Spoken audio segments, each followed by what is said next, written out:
কোটি কোটি মানুষ আজ বাসে পানিতে। আসুন আজ তাদের এই দুর্দিনে আমরা তাদের পাশে দাঁড়াই। আমরা যে যার জায়গা থেকে যেভাবে পারি তাদের দিকে সাহায্যের হাত বাড়িয়ে দিই।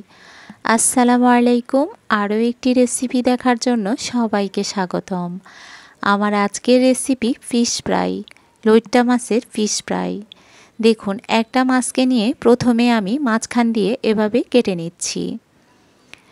সমান করে কাটা হলে তারপর মাঝখানে যে কাঁটাটা থাকে, কাঁটাটার দুপাশে ছুরি দিয়ে আবার এভাবে আমি কাঁটাটাকে একটু ছাড়িয়ে নিচ্ছি। দেখুন, খুবই সহজ করে দেখানোর চেষ্টা করেছি। এরপর কাঁটাটাকে আমি একটা কেচির মাধ্যমে তুলে নেব। খুবই সহজভাবে এভাবে কেটে নিলে দুপাশ থেকে কাঁটাটাকে তুলে নিতে আর কোনো অসুবিধা হয় না। এভাবে আমি সবগুলো মাছ থেকে কাঁটাটা তুলে নিলাম। কাঁটাটা তুলে নেওয়ার পরে আমি এই মাছগুলোকে সামান্য একটু লেবুর রস দিয়ে 5 মিনিট মতো ভিজিয়ে তারপর ধুয়ে নিলাম। দেখুন, মাছটার কালারটা এখন অনেক সুন্দর হয়ে গেছে। এবার এটাকে ম্যারিনেশন করে নিব। এর জন্য প্রথমে দিয়ে দিলাম 1 চা চামচ সরিষা গুঁড়া, তারপর দিয়ে দিচ্ছি হাফ চা চামচ কালো গোলমরিচের গুঁড়া, তারপর দিয়ে দিচ্ছি 1 চা চামচ লাল মরিচের গুঁড়া, এরপর দিয়ে দিব রসুনের পেস্ট 1 চা চামচ, স্বাদ মতো লবণ, তারপর দিয়ে দিব সয়া সস। সয়া সসটাও দিতে চেষ্টা করবেন, ডার্ক সয়া সস 1 চা চামচ।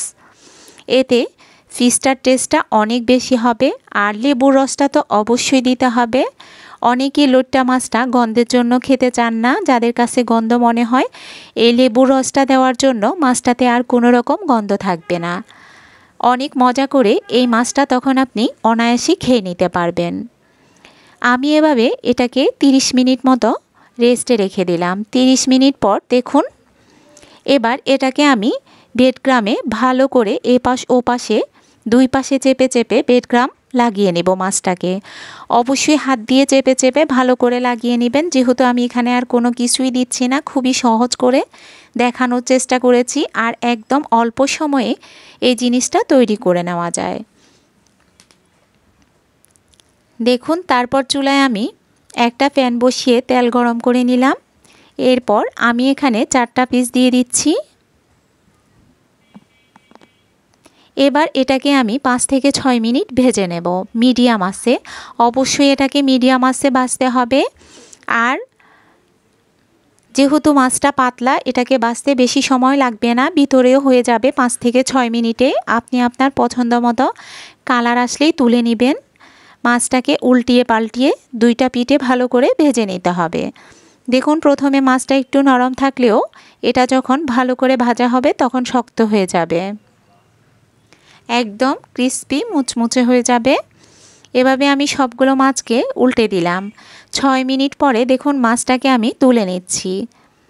দেখতে কি সুন্দর কালার আসছে, আর এটা খেতে আরও বেশি মজাদার হবে।